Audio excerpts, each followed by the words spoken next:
بسم اللہ الرحمن الرحیم. ناظرین، ہٹ سٹوری کے ساتھ میں ہوں شمشاد مانگٹ، اور آج پبلک اکاؤنٹس کمیٹی میں سنسنی خیز انکشافات کے حوالے سے بات کریں گے جناب رانا مشتاق صاحب کے ساتھ. آج پبلک اکاؤنٹ کمیٹی کو بتایا گیا ہے کہ ملک کے اندر جو قبضہ مافیا ہے وہ پولیس کی زیر سرپرستی کام کر رہا ہے، اور اس کے علاوہ جو بڑا انکشاف کیا گیا کہ 1.46 ارب روپیہ جو کہ مختلف بڑے سرمایہ داروں، بڑی شوگر ملوں اور ٹیکسٹائل ملوں کے جو مالکان ہیں ان کے ذمہ ہے، انہوں نے عدالتوں سے سٹے حاصل کر رکھا ہے، اس لیے وہ قومی خزانے میں نہیں آ پایا. مزید یہ کہ پبلک اکاؤنٹس کمیٹی میں آج یہ بھی انکشاف ہوا کہ اسلام آباد اور کراچی کی بڑی بڑی قیمتی جائیدادیں جو ہیں ان پہ قبضہ کیا ہوا ہے، اور سب سے زیادہ قبضوں میں MKM کا ہاتھ ہے. ہم رانا مشتاق صاحب سے بات کریں گے. رانا صاحب، پہلے تو ہمیں یہ بتائیے گا کہ جو 1.46 ارب روپے کا جو انکشاف کیا گیا پبلک اکاؤنٹس کمیٹی میں، وہ کیا معاملہ تھا، اور خواجہ آصف نے اس پہ کیا بتایا پبلک اکاؤنٹس کمیٹی کو؟ شکریہ جناب مانگر صاحب. آج پبلک اکاؤنٹس کمیٹی کی ذیلی کمیٹی جو تھی اس کا اجلاس تھا، جس کی صدارت سابق اسپیکر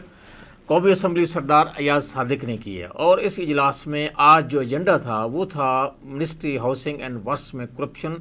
کے اسکینڈل اور آڈٹ اعتراضات. لیکن جب جو ہے معاملات آگے بڑھے تو سردار ایاز صادق نے کہا کہ ہم نے سپریم کورٹ آف پاکستان کے چیف جسٹس جناب گلزار صاحب جو ہے آنریبل کو ہم نے ایک لیٹر لکھا ہے، اور جس میں استدعا کی گئی ہے کہ FBR کے 1 خراب اور 460 ارب روپیہ 1.46 ٹریلین جو ہے وہ FBR کے جو ٹیکس ہے یا جو دوسرے جو لیوی ہے اور ایکسائز ڈیوٹیاں ہیں ان کے جو ہے خلاف حکم امتناعی عدالتوں نے دے رکھا ہے، جس میں سپریم کورٹ میں کچھ مقدمات ہیں، کچھ ہائی کورٹس چاروں میں پڑی ہیں، اسلام آباد ہائی کورٹ میں ہیں، کچھ اپیلیٹ جو ہے نا کورٹ ہیں اس میں ہیں، کوئی جوڈیشل جو ہے نا کسٹم کورٹس ہیں ان میں ہیں. یعنی کہ یہ ٹوٹل ہزاروں کی تعداد میں مقدمات ہیں جن میں حکومت پاکستان کا 1.46 ٹریلین جو ہے نا، جسے 1.460 ارب روپے کہا جاتا ہے، اور اس کے جو ہے نا وہ جو ہے نا مقدمہ ہمارے جو ہے نا التوا کا شکار ہے. اور یہ کئی سالوں سے ہیں، پچھلے 10 اور 15 سالوں سے بلے سے بھی زیادہ وہ جو ہے نا انہوں نے دوبارہ آج چیف جسٹس کو خط لکھا ہے اور چیف جسٹس سے استدعا کی ہے کہ جناب اس حوالے سے آپ ہماری قوم کی مدد کریں، اور اس قوم کی مدد کر دیں کہ یہ ہمارا جو حکومت کا جو جینین پیسہ ہے وہ واپس آئے تاکہ ہمارے حالات ٹھیک ہوں. اور اس کے ساتھ ساتھ PAC کی ذیلی کمیٹی نے آڈیٹر جنرل آف پاکستان کو بھی یہ ہدایت کی ہے کہ وہ تمام وزارتیں ہیں ہماری اور جو ڈویژن ہیں وزارتیں ہیں ان تمام وزارتوں سے یہ رپورٹس طلب کریں کہ ان کے کتنے مقدمات جو ہے جہاں کے پاکستان کے ریسیویبل ہیں، یعنی کہ جہاں سے حکومت پاکستان کو پیسے مل رہے ہیں ان کے خلاف حکم امتناعیات جو ہے نا وہ دیے گئے ہیں، تاکہ ہمیں اس حوالے سے پورے جو متعلقہ چیف جسٹس ہیں، سپریم کورٹ کے چیف جسٹس اور جو نیچے ہائی کورٹ کے چیف جسٹس، ان سے ریکویسٹ کریں، استدعا کریں کہ آنریبل چیف جسٹس صاحبان پلیز ہماری اس قوم کی اور اس غریب ملک کی مدد کرو، تاکہ جو عدالتوں نے اسٹے آرڈر پر جو ہے نا 1.460 ارب روپیہ جو ہے نا اس کو ریکوری سے ہی روک دیا ہے. اور یہ عدالتی نظام ہے، اور اس عدالتی نظام کے خلاف بھی جب تک اس کو ریفارمز نہیں کیے جائے گا یہ ہمارے ملک کے خلاف اس طرح عدالتی نظام تباہ و بربادی لاتا ہے. رانا صاحب دیکھیں، یہ اپنی جگہ پہ ہے، لیکن ہم استدعا کر سکتے ہیں اپنی اعلیٰ عدالتوں سے. ابھی ہم نے اپنے ٹی وی چینل پہ گزشتہ روز ہی یہ انکشاف کیا تھا کہ ملک کے 252 بڑے منشیات کے سمگلر جو ہیں وہ قانونی سکم کا فائدہ اٹھاتے ہوئے عدالتوں سے بری ہو گئے ہیں. اور آج آپ یہ بتا رہے ہیں کہ پبلک اکاؤنٹس کمیٹی نے ایک خط لکھا ہے چیف جسٹس آف پاکستان کو کہ ایک بڑا سرمایہ داروں نے صرف عدالتوں سے حکم امتناعی حاصل کر کے روکا ہوا ہے. ہماری عدالتوں کو اس معاملے پہ غور کرنا ہوگا. ظاہر ہے چیف جسٹس صاحب کے پاس روزانہ کی بنیاد پر تو یہ فائلیں نہیں آتی ہوگی کہ کن کن نے یہ اسٹے حاصل کر رکھا ہے، لیکن انہیں اپنی تمام ہائی کورٹس اور اس کے علاوہ لوور کورٹس، تمام اپیلیٹ کورٹس سے یہ ساری جو ہے تفصیلات منگوانی چاہیے اور اس کو دیکھنا چاہیے. اور رانا صاحب یہ بتائیں کہ MKM کے حوالے سے کیا بتایا گیا کہ انہوں نے کن جائیدادوں پہ اسلام آباد اور کراچی میں قبضہ کیا؟ آج بہت ہی انٹرسٹنگ اور بہت ہی ہارنڈس ریویلیشن جو ہوئی ہے اس اجلاس میں وہ تھی MKM اور مشرف دور میں اس قوم کے خزانے اور اس قوم کے ایسٹ کو بانٹنے کی ہوئی گئی ہے. یہ سیکرٹری ہاؤسنگ عمران صاحب جو انہوں نے یہ آج PAC کے ذیلی کمیٹی میں بتایا ہے کہ مشرف دور میں 2005 اور 6 کے دوران 4000 سرکاری گھر جو تھے ان کو مالکانہ حقوق دے دیے گئے کہ جس کے لیے جب سردار ریاض صادق نے پوچھا کہ وہ کون سا قانون ہے، وہ کون سا قاعدہ ہے، وہ کون سا پارلیمنٹ کی لیجسلیشن ہے جس کے تحت جو ہے نا وہ ان کو مالکانہ حقوق دے گے، تو انہوں نے کہا اس حوالے سے کوئی قانون نہیں ہے۔ یہ کراچی میں دیے گئے؟ یہ کراچی میں جو لوگوں کو جو سرکاری گھر تھے، جو کہ آپ کو پتہ اسلام آباد بننے سے پہلے جو ہمارا کیپٹل تھا وہ کراچی تھا، اور کراچی میں ہزاروں جو ہے نا وہ سرکاری گھر تھے جہاں سرکاری لوگ جو ہے اس وقت جو وہ رہائش تھے، ان لوگوں کو وہ زیادہ تر ان کا تعلق اور ان کا تعلق جو زیادہ تر وہ ایم کیو سے تھا، اور وہ رہ رہے تھے، ان کو انہوں نے مالکانہ حقوق دے دیے۔ اس کے بعد یہ بھی مانگ صاحب آج انکشاف ہوا ہے کہ 221 ہیں دکانیں کراچی کے مختلف علاقوں میں جو کمرشل ایریا میں ہیں اور جو مختلف بڑے اربوں خربوں روپے کی جائیدادیں ہیں، ان پہ بھی وہاں کے لوگوں نے قبضہ کر لیا ہے، اور وہ اب نہ کرایہ دے رہے ہیں اور اس کے بعد نہ وہ قبضہ واگزار رہے ہیں۔ پی اے سی نے اس حوالے سے بھی کہا ہے کہ تمام حکومتیں صوبائی حکومتیں، کتنے پیٹرول پمپ ہیں جن پہ قبضہ ہوا ہے؟ ہاں، اس کے علاوہ 9 پیٹرول پمپ ہیں جو کراچی کے پوش ایریا میں ہیں، اور حکومت کے وہ پیٹرول پمپ ہیں۔ وہ پیٹرول پمپ جو ہے نا حکومت نے آج سے 20 سال پہلے 25 سال پہلے کی لیز پہ مختلف لوگوں کو دیے ہیں، سیاسی لوگوں کو، اور اب وہ 9 جو پیٹرول پمپ ہے وہ نہ کرایہ دے رہے ہیں نہ لیز ایکسٹینڈ ہو رہی ہے، جس سے حکومت پاکستان کو اربوں روپے کا خسارہ ہو رہا ہے۔ کا قبضہ ہے، پیپلز پارٹی کا قبضہ ہے، کس کا قبضہ ہے؟ ابھی تک انہوں نے یہ نہیں بتایا کہ وہاں پیپل پارٹی کے لوگوں نے قبضہ کیا ہے، لیکن انہوں نے کہا کہ عام لوگ دیکھو یہ جتنے ہیں، اس نے سیکرٹری نے یہ کہا ہے کہ یہ جو قبضے ہیں ہماری سرکاری اداروں پہ، جیسے دکانیں ہیں، یہ گھر ہیں وہاں سرکار کے یا پیٹرول پمپ ہے، یہ سب سیاست کے حوالے سے قبضے کیے گئے، عام آدمی نہیں ہے، کوئی غریب آدمی۔ اور اسلام آباد میں ایم کے ایم یا کوئی دوسری سیاسی پارٹی نے کتنے لوگوں کو یہ گھر دیے ہیں، کتنے قبضے کروائے ہیں، وہ کیا تفصیلات؟ انہوں نے یہ کہا تھا کہ سپریم پاکستان یہ اسلام آباد تھا اس وقت مشرف سے دور سے لے کر 2017-18 تک کم از کم کچھ 7,000 ایسے سرکاری مکانات تھے جن پہ لوگوں نے قبضہ کیا ہوا تھا۔ پھر اس کے بعد یہ وزارت جو ہے وہ سپریم کورٹ پہنچ گئی، وہ سپریم کورٹ انہوں نے استدعا کی تھی ہم جب بھی سرکاری گھر جو ہے وہ واگزار کراتے ہیں، ان سے قبضہ چھڑاتے ہیں تو ایک عام سی عدالت جو اس کو سٹے دے دیتی ہے، اس کے بعد پھر وہ لٹیگیشن میں چلتا رہتا ہے کئی سالوں تک کے بعد جو ہے تو اسلام آباد کا رانا صاحب مجھے اب اسلام آباد کا ٹوٹل بتائیں نا،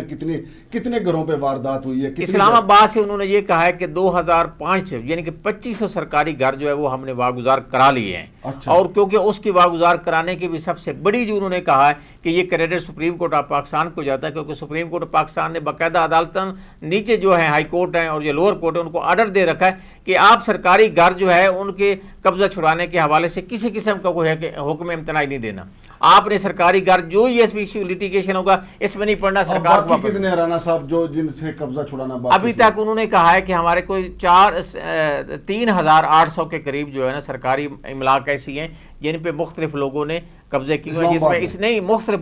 پورے پاکستان میں، اور اسلام آباد میں 87 جو ہے 87 گھر ایسے ہیں یا فلیٹ ہیں جن پہ لوگوں نے قبضہ کیے ہوئے ہیں، اور ان سے وہ کہہ رہے ہیں کہ ہم قبضہ چھڑانے کے لیے باقاعدہ بڑے ایکٹیو طریقے سے جو ہے نا سرگرم ہے، اور حکومت سرکاری جو 87 گھر ہے ان سے واپس لینے میں اچھا رانا صاحب یہ بتائیے گا مجھے ذرا رہنمائی کیجیے گا، قوم کو پتہ چلے کہ خواجہ آصف صاحب کا کہنا ہے کہ پنجاب ہو یا اسلام آباد ہو تو پولیس جو ہے وہ قبضہ گروپوں کی سہولت کار ہے، اس حوالے سے کیا تفصیلات؟ میں کہتا ہوں آج خواجہ آصف بہت کھل کے بولے ہیں، بڑے خوبصورت بولے ہیں، اور انہوں نے بڑی خوبصورت باتیں کی، انہوں نے نیب پہ بھی تنقید کی، پولیس پہ بھی تنقید کی، اور میڈیا پہ بھی تنقید کی ہے، اور انہوں نے کہا کہ میڈیا صرف سیاستدانوں کو اچھالتا ہے، حالانکہ اس کرپشن میں اس جو حمام میں تمام جو ہے نا طبقے پاورفل لوگ ہیں، یہ بیوروکریٹس اور جتنے لوگ ہیں یہ سب جو ہے نا ایک جیسے ہیں، یہ تمام مس یوز آف پاور کرتے ہیں اور کرپشن کرتے ہیں، اربوں روپے کی کرپشن کرتے ہیں، کراچی سے لے کر جو ہے گلگت اسلام آباد میں انہوں نے کہا ہے کہ اسلام آباد میں جتنی سرکاری زمینوں پہ یا عام قبضے ہوتے ہیں وہ جو موجودہ اور جو سابقہ جو پولیس افسر ہیں جس میں آئی جی ہیں، ڈی آئی جی ہیں، ایس ایس بی، ان کی مدد اور ان کی سپورٹ کے بغیر یہ قبضے ہو سکتے ہی نہیں ہیں، اور انہوں نے کہا کہ یہ صرف اسلام آباد میں نہیں ہے بلکہ لاہور اور پنجاب کی دیگر جو ہے نا قیمتی زمینیں ان پہ بھی جتنے قبضے ہوئے ہیں یہ مقامی پولیس کی مدد سے، مقامی پولیس کی سپورٹ سے، مقامی پولیس کی مارشی ہوگی۔ رانا صاحب دیکھیں جو خبر سامنے آئی، میں نے کہ انہوں نے اسپیسیفک کہا کہ آئی جی اسلام آباد جو انہوں نے آج اس کا نام لے کر کہا، خواجہ آصف جو سابقہ وزیر دفاع بھی ہیں اور سابقہ وزیر خارجہ رہ چکے، انہوں نے آج جو ہے نا وہ بلکہ اعلان کر کے اجلاس میں کہا کہ آئی جی اسلام آباد جو ہے نا وہ قبضے کرانے میں شامل ہیں، اور ہم آئی جی پہ انہوں نے ڈائریکٹ الزام لگایا ہے کہ یہ جو آئی جی ہیں اسلام آباد کے نام انہوں نے نہیں لیا کہ آج کل کو کون سے آئی جی، انہوں نے کہا کہ آئی جی اسلام آباد ہے۔ وہ تو سب کو خیر پتہ ہے، وہ آج کل آئی جی اسلام آباد کون ہے؟ آئی جی ہوتا ہے پنجاب میں یا باقی صوبوں میں یا اسلام آباد میں آئی جی آج کل عامر ذوالفقار صاحب ہیں، ایسا تو نہیں ہو سکتا نا کہ جی انہوں وہ اسلام آباد کے آئی جی کی بات کریں اور مدعا ہم انعام غنی صاحب پہ ڈال دیں. انعام غنی صاحب تو پہلے ہی ویسے ہاٹ واٹر میں ہیں. لیکن رانا صاحب کچھ یہ بھی کہا جا رہا ہے کہ جی جو ہمارے آئی جی صاحب ہیں ان کا بڑا بنگلہ یہاں پہ گلبرگ ہاؤسنگ سوسائٹی ہے اس میں بن رہا ہے اور اس کو بنانے کے اوپر کئی پولیس افسر جو ہیں تعینات ہیں. اس حوالے سے کوئی بات ہوئی؟ آج بات خواجہ آصف نے اسی حوالے سے کیا. انہوں نے نیب کو شدید تنقید کہا. انہوں نے کہا کہ آپ ہمیں سیاستدانوں کی بیٹیوں بیویوں اور بچوں کو آپ طلب کرتے ہیں اور آپ ان کو میڈیا میں لے کے آتے ہیں. آپ یہ جو آفیسر ہے جو کہ مس یوز آف پاور کرتے ہیں جو کہ اصل پاورفل ہے, یہ جو پولیس کے لوگ ہیں, یہ سول بیوروکریسی ہے, جو سیکٹری ہے, آپ ان کے خلاف نیب کیوں نہیں ایکشن لیتی؟ اور انہوں نے آج نیب کو کہا کہ آپ سب کے خلاف ایکول جو ہے نا وہ ٹریٹ کریں. اس میں ہم, اور نیب نے خود اقرار کیا ہے, اس نے کہا ہے کہ ہمارے پاس جتنے اس وقت میگا کرپشن سکینڈل ہیں یا اربوں روپے کے, اس میں صرف 2% جو لوگ ہیں وہ سیاست سے ان کا تعلق ہے. 98% لوگ وہ جو بیوروکریسی میں ہیں یا مختلف دوسرے طریقے سے ہیں, ان میں صرف 2% سیاستدان. لیکن میڈیا میں سب سے زیادہ جو نام آتا ہے وہ کرپٹ سیاستدانوں کا آ رہا ہے, کسی سرکاری افسر کا نام نہیں آ رہا, چاہے وہ سرکاری افسر سیول سے ہو یا کسی اور طبقے سے ہو. آج خواجہ آصف نے کہا کہ نیب ہمیں ایکول ٹریٹ کرے, سیاستدانوں کو بھی عزت بحال کرے, اور یہ دوسرے لوگ ہیں جو افیسر ہیں جو سب سے زیادہ کرپشن کرنے والوں میں شامل ہیں, جو کہ 98% لوگ کرپٹ میں شامل ہیں. ناظرین ابھی آپ سن رہے تھے رانا صاحب پبلک اکاؤنٹس کمیٹی کی تفصیلات بتا رہے تھے. وہاں سے چونکہ رانا صاحب نے تو سمرائز کر کے بتایا, وہاں پہ کافی دیر تقریباً گھنٹہ ڈیڑھ کی یہ بحث مباحثہ ہوگا, اور چیزیں بھی کافی ہوں گی جو ہم اپنے خبریں TV.net پہ ساری اگر بتائیں گے تو آپ بور ہو جائیں گے. لہٰذا ہم نے اس کا کرکس نکال کے اس کا جو اصل چیز ہے وہ آپ کے سامنے رکھ دی ہے. اصولی طور پہ تو خواجہ آصف صاحب ان کی پارٹی جو ہے 40 سال سے حکومت میں رہی ہے. آج اگر وہ بات کر رہے ہیں, بات اگرچہ وہ سچ ہی کر رہے ہوں گے, لیکن ان کو یہ بات اس وقت زیادہ کرنی چاہیے تھی جب وہ اقتدار میں تھے اور اس کو زیادہ معتبر سمجھا جاتا ہے. جہاں تک یہ بات ہے کہ موجودہ آئی جی جو ہے وہ قبضہ گروپوں کی سرپرستی کر رہے ہیں, یہ ان کا دعویٰ ہے خواجہ آصف کا. ہم اس حوالے سے انویسٹیگیشن کریں گے اور اس کو بھی دیکھیں گے کہ گلبرگ میں ان کی کوٹھی کہاں بن رہی ہے, کون بنوا رہا ہے, کون اس کا انویسٹر ہے. اس حوالے سے ایک تحقیقاتی رپورٹ بہت جلد عوام کو پیش کی جائے گی. خبریں TV.net پہ. شمشاد مانگٹ کو اجازت دیجیے. اللہ حافظ.